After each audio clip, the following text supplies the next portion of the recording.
जय हिंद। स्वागत है आपका लर्निंग एंड लीडिंग चैनल में। तो आज जो हम टॉपिक डिस्कस करने वाले हैं बहुत ही इंपॉर्टेंट टॉपिक होने वाला है। कई सारे स्टूडेंट्स की क्वेरी थी तो मुझे लगा इस पर एक वीडियो बना देना चाहिए। ठीक है, तो डिस्कस करते हैं। पॉइंट डिस्कस करेंगे आपका। एक तो हॉरिजॉन्टल आरक्षण क्या होता है इसके बारे में समझेंगे और कैसे अप्लाई करता है। इसी के अपोजिट वर्टिकल आरक्षण वो क्या होता है वो भी समझेंगे।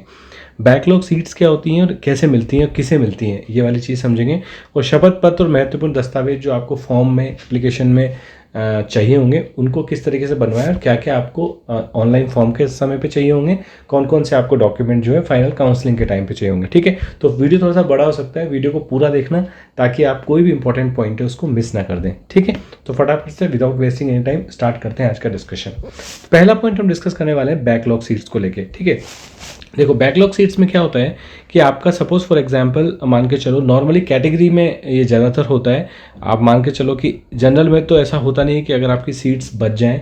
अगर आपकी सपोज वैकेंसी नंबर 1 आपकी सोचो कि अगर मैं रीट की बात करूं 2018 में जो वैकेंसी निकली थी उसमें मैं मान के चलता हूं फॉर एग्जांपल एससी की मेरे पास जो है 120 सीट्स निकली थी। ठीक है, उसमें क्या हुआ कि आपका ये हो गया कि 100 जो भी उस वक्त एप्लीकेंट्स थे, जो भी जितने भी आ सकते थे टोटल एप्लीकेंट्स, वैसे रेयरली होता है क्योंकि आजकल के एग्जाम्स बहुत लोग देते हैं तो कहीं ना कहीं सीट्स बचने का तो सवाल ही नहीं उठता। लेकिन फिर भी ऐसा कोई केस आ जाता है कि अगर आपके जो नंबर ऑफ एप्लीकेंट्स हैं वो ही अवेलेबल नहीं है सीट्स को भरने के लिए, तो आपका जो मिनिमम क्राइटेरिया है वही आपका सेटिस्फाई नहीं हुआ। जैसे कि फॉर एग्जांपल आपको पता होगा पात्रता में आपको 55% marks minimum SC ST category में लाना जरूरी है। तो सपोज अगर वही मार्क्स ना आए तो आप फिर भर्ती का फॉर्म ही नहीं भर सकते, तो वहाँ पे सीट्स खाली रह सकती हैं। तो मान के चलो कि 100 सीट्स आपकी भर गई लेकिन आपकी 20 सीट्स जो हैं वो खाली रह गई हैं। ठीक है, 20 सीट्स आपकी क्या रह गई हैं, खाली रह गई हैं।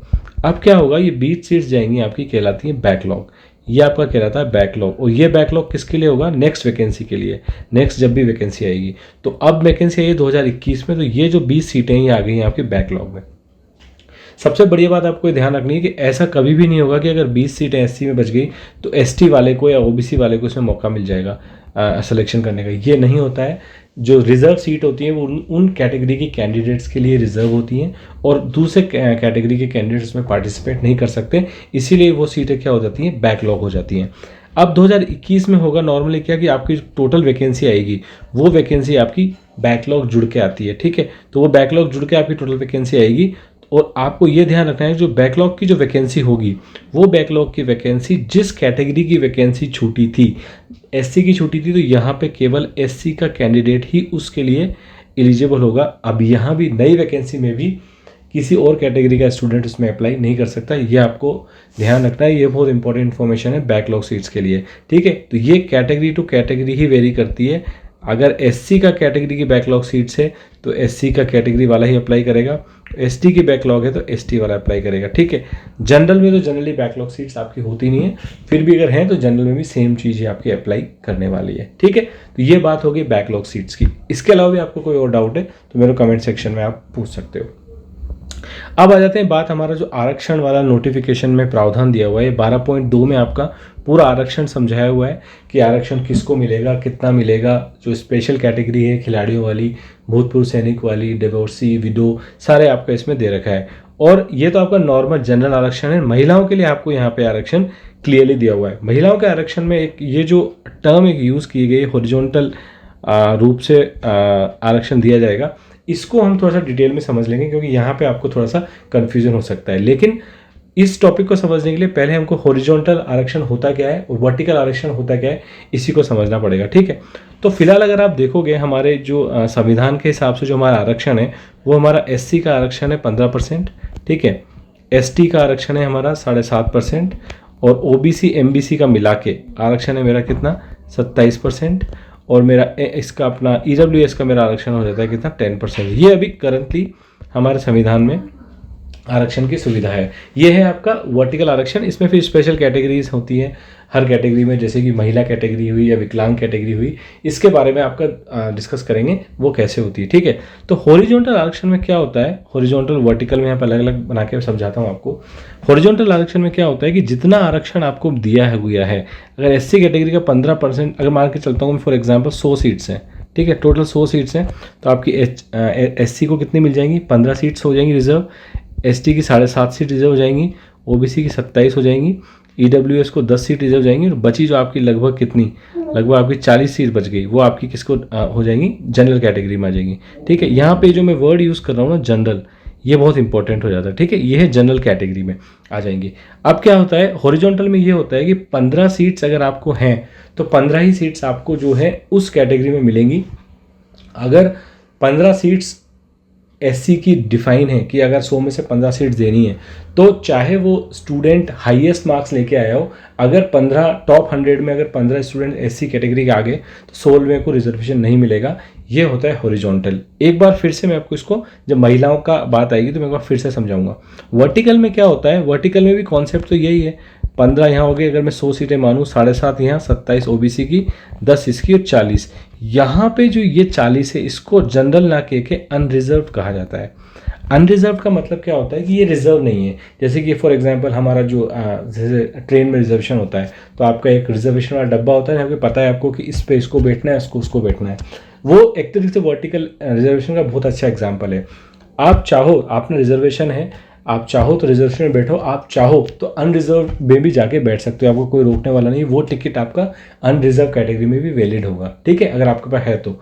यही वाला केस यहाँ बनता है। इसमें अगर छोटा सा एग्जांपल लेके दिखाऊं, सपोज मैंने 1 से 100 टॉप 100 की रैंक निकाली, 1 से लेके 100 तक रैंक आई।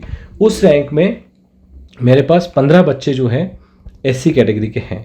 ठीक है, अब हॉरिजॉन्टल में तो क्या होता था, 15 बच्चे आ गए मेरी अपनी योग्यता के आधार पे भी अगर वो आ गए। ठीक है, अपनी कोई ऐसा हो सकता है कि कोई एससी कैटेगरी का बच्चा सबसे ज़्यादा ही मार्क्स लेके आ जाए अक्रॉस ऑल, जनरल से भी ज़्यादा, तो उस केस में क्या होगा, उस केस में उसको बोला जाता है कि आप जो है अगर टॉप में आ गए हो तो उसको आप 15 के बाद अगर जो 16वां बच्चा है वो भी आपका इस कैटेगरी से आ सकता है। हमारे देश में जो अभी लागू है वो लागू है कौन सा, वर्टिकल रिजर्वेशन, आपका नॉर्मल सिनेरियो में। उसके बाद स्पेशल कैटेगरी में, विकलांग में और महिलाओं में हॉरिजॉन्टल रिजर्वेशन लागू है।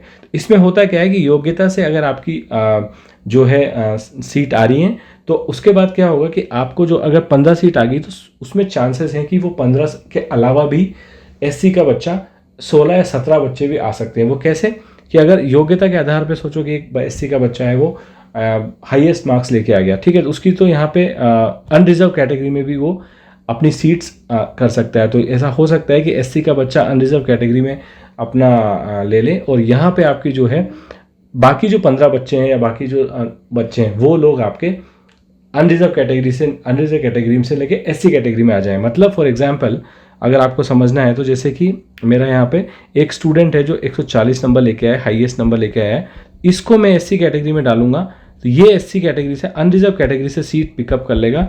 और हॉरिजॉन्टल में क्या होता था, 15 ही बच्चे आ सकते हैं, लेकिन वर्टिकल रिजर्वेशन में आपके 16वां बच्चा भी आपका एससी कैटेगरी का आ सकता है, क्योंकि एक आपका जो है योग्यता के आधार पे आ चुका, उसको कैटेगरी से कोई मतलब नहीं है, वो तो अपनी योग्यता के आधार पे टॉप कर गया।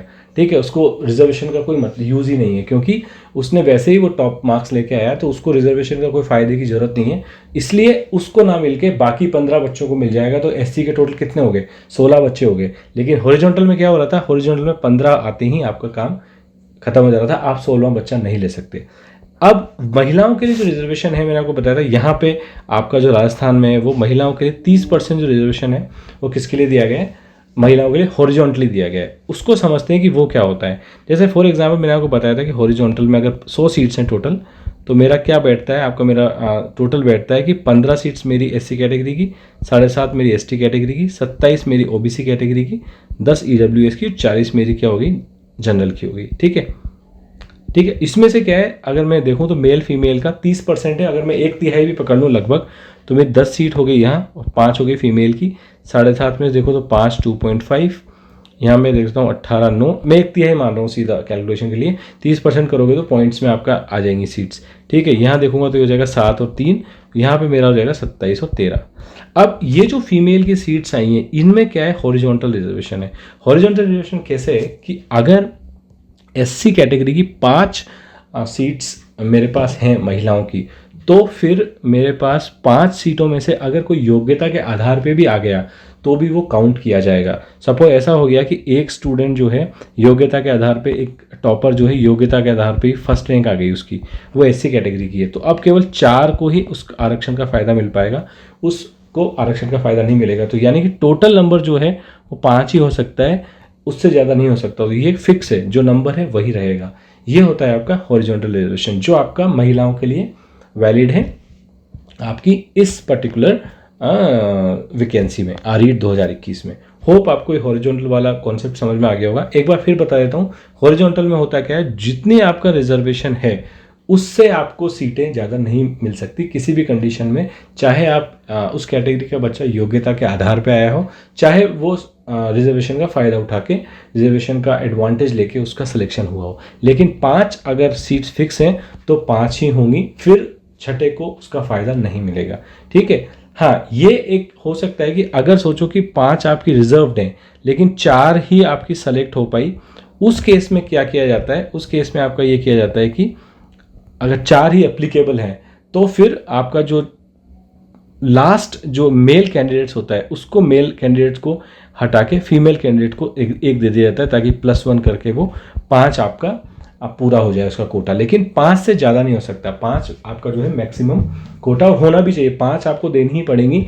इसीलिए कई बार क्या होता है, इस सिनेरियो में मेल फीमेल की कट ऑफ थोड़ी सी वेरी कर जाती है, क्योंकि अगर उतनी फीमेल कैंडिडेट्स आपकी है नहीं, जैसे पटवार का एग्जाम होता है, वीडियो का एग्जाम होता है, ये क्या होता है फील्ड लेवल के एग्जाम होते हैं, और फील्ड लेवल के एग्जाम में फीमेल कैंडिडेट्स उतना अप्लाई नहीं करती हैं। तो अगर वो अप्लाई नहीं करेंगी तो जो, क्योंकि हॉरिजॉन्टल रिजर्वेशन है आपको लेना ही पड़ेगा उतना, तो वो क्योंकि अप्लाई नहीं करती हैं तो ऑब्वियसली नीचे से और स्टूडेंट्स को ऊपर लाना पड़ता है, तो मेल फीमेल की कट ऑफ में बहुत ज़्यादा डिफरेंस आ जाता है। रीट में नॉर्मली ऐसा नहीं होता है कि रीट में लगभग सिमिलर ही आपका जो एप्लीकेंट्स होते हैं नंबर के, क्योंकि हॉरिजॉन्टल रिजर्वेशन है इसलिए उतना ही आपको सीट्स मिल जाती हैं जितनी आपकी, तो कट ऑफ आपकी लगभग क्या होती है, बराबर ही हो जाती है मेल फीमेल की। ठीक है, तो ये बात हो गई हमारी किसकी, हॉरिजॉन्टल रिजर्वेशन की। होप आपको एक कॉन्सेप्ट वाइज समझ में आ गया होगा, मैंने पूरा आपको आराम से धीरे से समझाया। फिर भी अगर आपको कोई डाउट है तो मेरे को कमेंट सेक्शन में पूछना, मैं उसका जवाब वहाँ भी देने की कोशिश करूँगा, और फिर भी अगर डाउट रहा तो हम इसको एक बार और डिस्कस कर लेंगे। उसके बाद आ जाते हैं शपथ पत्र पे। शपथ पत्र आपको पता होगा, ये वाला शपथ पत्र जो आपका नोटिफिकेशन में दिया हुआ है, आपको करना क्या है, ये एक्चुअली शपथ पत्र कम घोषणा पत्र ज़्यादा है। मतलब आप जो डॉक्यूमेंट्स अपने अटैच करोगे, आप कहीं ना कहीं इसमें बता रहे हो कि मैं हूँ, मेरा जो डॉक्यूमेंट्स मैंने दिए हैं वो वैलिड हैं, और उनकी अगर वो निकलते हैं तो जो भी एक्शन मेरे अगेंस्ट लिया जाएगा, एक तरीके से आप ये एफिडेविट दे रहे हो कि मैं जो भी आपको मार्कशीट दी हैं, जो भी आपको डॉक्यूमेंट्स मैंने दिए हैं वो फोर्ज नहीं है, वो ओरिजिनल है, और अगर उनमें कोई भी त्रुटि पाई जाती है तो उसका जिम्मेदार मैं हूँगा। इस तरीके का एक घोषणा पत्र है, जिसका फॉर्मेट इन्होंने दिया हुआ है। इसको आपको करना क्या है, एक एफिडेविट के फॉर्मेट में बना के तैयार कर लेना है। ठीक है। उसके बाद आते हैं महत्वपूर्ण दस्तावेजों की तरफ। महत्वपूर्ण दस्तावेजों में वैसे हमने वीडियो बनाया था, और आपको पता होगा उसमें मैंने लगभग आपसे 19 के आसपास डॉक्यूमेंट्स थे जो मैंने डिस्कस किए थे। लगभग अगर उसको स्प्लिट कर दो मार्कशीट वाइज तो आपके लगभग 20-25 डॉक्यूमेंट्स हो जाएंगे। वही लिस्ट इन्होंने यहाँ भी दी है, एक एक करके फटाफट से देख लेते हैं। आप ऑनलाइन आवेदन की प्रति, मतलब अभी जो आप फॉर्म भरने जा रहे हैं, उस फॉर्म भरेंगे तो उसका एक एक्नॉलेजमेंट आपको मिलेगा। आप जब फॉर्म भर लेते हो तो एक PDF में आपका आता है ना, आपका पूरा डिटेल्स आती है, तो वो आपको ज़ेरॉक्स करवा के अपने संभाल के रखनी है फाइल में। उसके बाद घोषणा पत्र, ये जो घोषणा पत्र है ये आपको बनवा के रखना है और अपने फाइल में। उसके बाद सेकेंडरी या सीनियर सेकेंडरी, ये आपकी पूरी मार्कशीट्स हो गई, जो भी आपकी BEd की, BSTC की, लेवल 1 है तो सीनियर सेकेंडरी की मार्कशीट अथवा प्रमाण पत्र। जो लोग ने रिसेंटली ये पास आउट किया हुआ है तो अब तो जो मार्कशीट आती है वो प्रमाण पत्र संलग्न नहीं आता है, साथ में एक ही डॉक्यूमेंट में दोनों होते हैं तो काम चल जाएगा। लेकिन अगर जो प्रीवियस लगभग 2002 पास आउट, 2004-05 उस टाइप के पास आउट हैं, अगर वो 10-12, तो उस टाइम पे क्या था, प्रमाण पत्र ये अलग अलग आते थे दोनों, तो आपको ध्यान रखना है, आपको दोनों डॉक्यूमेंट लगाने पड़ेंगे, मार्कशीट एवं प्रमाण पत्र। रीट 2021 का प्रमाण पत्र, आपका जो आपने पात्रता परीक्षा दी थी उसका जो आपके पास सर्टिफिकेट आएगा मार्क्स के साथ, वो आपको लगाना है। ठीक है। उसके बाद आपके पास आर्थिक रूप से अगर आप EWS कैटेगरी में है तो आपके पास इनकम और एसेट सर्टिफिकेट जो भी आपने बनवाया होगा EWS का, वो आपको लगाना है। उसके बाद जाति प्रमाण पत्र, SC ST OBC, अगर आप रिजर्वेशन का फ़ायदा लेना चाहते हो तो आपको वो करस्पॉन्डिंग डॉक्यूमेंट आपको होना चाहिए आपके पास। विडो कैटेगरी में अगर आप विडो या डिवोर्स, 13th आपका विडो का है, 14th आपका डिवोर्स का है। अगर आपके पास जो है अगर आपका केस, अगर विडो वाले केस में तो आपका शपथ पत्र एक आपको लगाना है कि हाँ आप जो इस कैटेगरी से बिलोंग करती हैं, और आपको जो है डेथ सर्टिफिकेट साथ में लगाना पड़ेगा।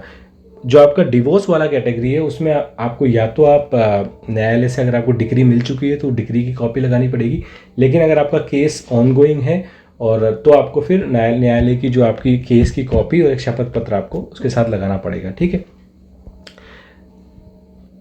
और ये भी आपको डिग्री की प्रमाणित प्रति और पुनर्विवाह नहीं किए जाने संबंधी भी आपको शपथ पत्र लगाना पड़ेगा। तो आपका डिवोर्स मतलब हो चुका है, आपके पास डिग्री है, और आपके पास ये भी प्रूफ आपको शपथ पत्र देना पड़ेगा कि आपने डिवोर्स के बाद पुनर्विवाह नहीं किया है, आप करंटली आपकी डिवोर्स कैटेगरी में ही आते हो। उसके बाद आपके पास संतान संबंधी घोषणा पत्र, आपको अपना परिवार का ब्यौरा देते हुए कहना पड़ेगा कि शपथ पत्र के फॉर्म में आप लिख सकते हो कि आपके कितने किड्स हैं, अब साथ में नहीं है तो आप लिख सकते हो कि आपके कोई संतान अभी फिलहाल नहीं है। उसके बाद विवाहित होने पर दहेज लेने संबंधी एक शपथ पत्र आपको बनाना पड़ेगा कि मैंने विवाह के टाइम पे कोई दहेज नहीं लिया था, उसका एक शपथ पत्र आपको बनाना पड़ेगा।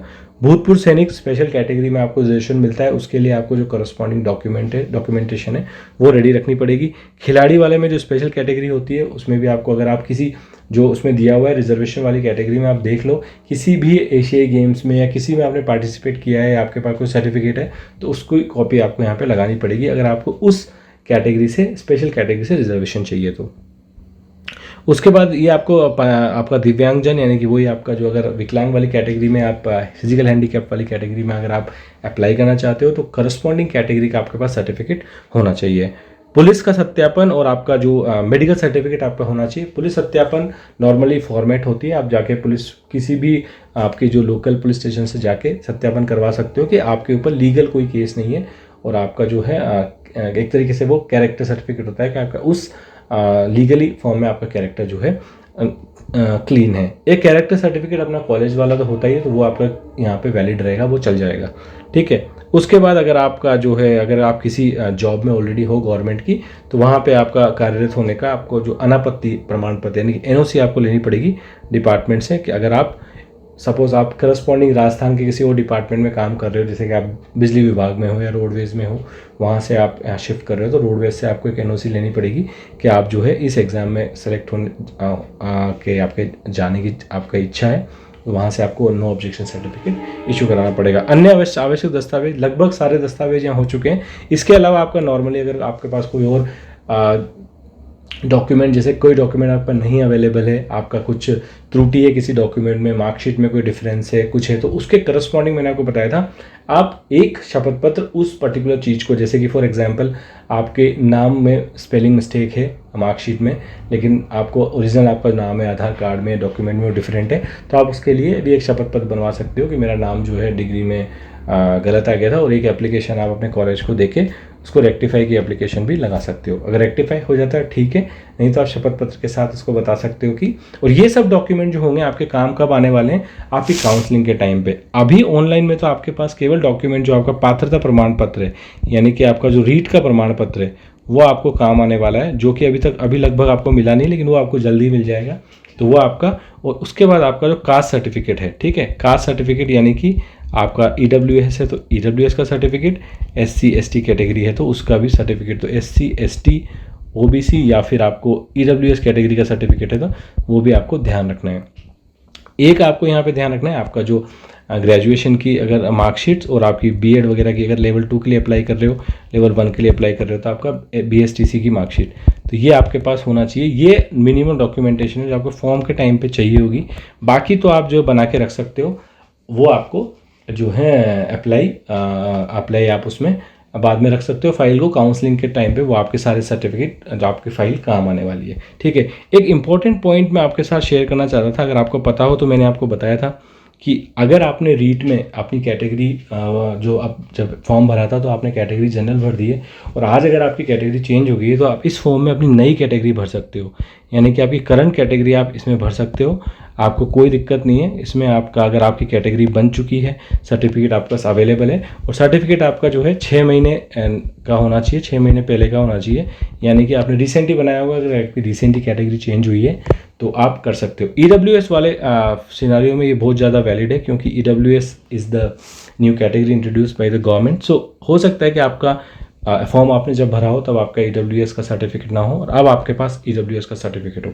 EWS के सर्टिफिकेट को लेकर इंपॉर्टेंट पॉइंट आप बिल्कुल ध्यान में रखना, नोटिफिकेशन में भी क्लियरली दिया हुआ है, मैं आपको पॉइंट करके बता दूंगा। ये बहुत इंपॉर्टेंट पॉइंट है, जो लोग वीडियो यहाँ तक देख रहे हैं उनके लिए बहुत एडवांटेज हो जाएगा ये पॉइंट सुन के, कि अगर आपका EWS सर्टिफिकेट, मैंने आपको कास्ट सर्टिफिकेट के लिए तो बताए थे कि कास्ट सर्टिफिकेट आपका जो है पिता के नाम पे होना चाहिए, यहाँ तक कि आपका EWS सर्टिफिकेट भी आपका फादर के नाम पे ही होना चाहिए, ठीक है। ये बहुत इंपॉर्टेंट पॉइंट है, कहीं आप इसको मिस ना कर दें, देख लेना आपके फादर के नाम पे आपका EWS सर्टिफिकेट होना चाहिए। हस्बैंड जो कि मैरिड फीमेल्स हैं उनके लिए हस्बैंड के नाम पे अगर आपका है EWS सर्टिफिकेट तो यहाँ आपको दिक्कत हो सकती है, ये वैलिड नहीं है। ठीक है, ये वाला वैलिड नहीं होगा, आपको EWS कैटेगरी का फ़ायदा इसमें नहीं मिलेगा। और ये इन्फॉर्मेशन क्लियरली इन्होंने यहाँ पे दी हुई है। अगर मैं आपको नोटिफिकेशन में बता दूँ, क्लियरली इन्होंने दिया हुआ है, जो महिलाओं वाला जो था उसमें क्लियरली दिया हुआ है कि वो वैलिड नहीं होगा। ठीक है, मैं आपको इसे बता देता हूँ, ये देखो क्लियरली लिखा हुआ है यहाँ पे, अगर आप पढ़ो, आर्थिक रूप से कमजोर वर्ग, अन्य पिछड़ा वर्ग, अनुसूचित जाति, आय, स्थान और आय के आधार पर जारी नवीनतम प्रमाण पत्र प्रस्तुत करना होगा। पति के नाम व आय के आधार पर जारी प्रमाण पत्र मान्य नहीं होगा एवं आरक्षित वर्ग के पद के लिए उसका आवेदन स्वीकार नहीं किया जाएगा। मतलब आपका जो है, अगर हस्बैंड के नाम पे है EWS सर्टिफिकेट तो आपको जो है EWS का फ़ायदा नहीं मिलेगा। तो अगर आपके पास ऐसा है तो आप कृपया करके उसको अपने पिता के नाम पे बनवाएं, और नहीं तो फिर आपको जनरल कैटेगरी में ही अप्लाई करना पड़ेगा। ठीक है, तो ये आप ध्यान रखना, ये इंपॉर्टेंट पॉइंट मैं आपके साथ शेयर कर रहा हूँ। ठीक है, इसके अलावा अगर आपके कोई भी डाउट है तो मेरे साथ आप बिल्कुल कमेंट सेक्शन के में अप्लाई कर सकते हो। मैं डेफिनेटली आपके जो भी इस टाइप का कमेंट होता है मैं उसकी रिप्लाई करने की कोशिश करता हूँ, जितना हो सकता है उतना। बाकी इसके अलावा रीट 2022 की जहाँ तक बात है, अगर मुझे पता है अभी स्टूडेंट ज़्यादा इंटरेस्टेड नहीं है, ज़्यादातर इंटरेस्टेड अभी सीट बढ़वाने को लेके ही है, 50,000 या फिर जो भी सीट्स बढ़ जाएँ 10,000 15,000। तो मैं भी अभी इसी में ही हूँ कि सीट्स ही बढ़ जाएँ तो अच्छा है। स्टूडेंट्स का जो कट ऑफ 83 84 85 तक जा रही है वो थोड़ी सी 82 81 की रेंज में आ जाएगी, तो काफ़ी स्टूडेंट्स का उसमें सिलेक्शन होने के चांसेस हो जाएंगे। उसके बाद हम रीट 2022 तो चालू करेंगे इसे। और मैंने आपको बता दिया कि अगर आप चैनल से जुड़ गए हो तो आपको डेफिनेटली मैथ, साइंस, CDP और इंग्लिश, ये तीनों टॉपिक हमारे यहाँ पे मिल जाएंगे। और अगर समय हमारे पास रहता है तो हिंदी भी। तो ये लगभग आपका रीट का तो मैं complete syllabus free of cost with the very good quality मैं हमारे चैनल पे करवा दूंगा। ठीक है, इस बात की मैं आपको दे सकता हूँ। अगर आप मैथ्स में इंटरेस्टेड हो, शॉर्ट ट्रिक लर्न करने में, कि जो क्वेश्चंस होते हैं जो आपके रीट में भी काम आते हैं, और भी एग्जाम होते हैं NTPC SSC इनमें, तो फिर आप हमारा चैनल ज्वाइन कर सकते हो, लेट्स मैथ, जो कि स्पेसिफिकली मैंने डिज़ाइन किया है केवल शॉर्ट ट्रिक से क्वेश्चंस को कैसे सॉल्व किया जाता है। लिंक मैं आपको इसका डिस्क्रिप्शन में दे दूंगा, आप चाहो तो उस चैनल को ज्वाइन कर सकते हो।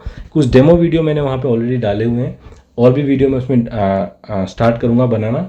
और प्लान ये है कि आपका जब तक रीट का पेपर आएगा तब तक 300 से 400 वीडियो हम उसमें अपलोड कर चुके होंगे विद द वेरियस वैदिक मैथ्स की इनकी ट्रिक के हिसाब से।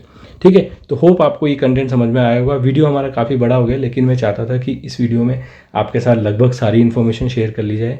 तो फिर भी अगर आपको कोई डाउट है तो आप कमेंट सेक्शन में मुझे बताना, हम उस डाउट को भी सॉल्व करने की कोशिश करेंगे। ठीक है, तो बस इस वीडियो में इतना ही, मिलेंगे फिर नेक्स्ट वीडियो में, तब तक के लिए bye bye, take care and जय हिंद।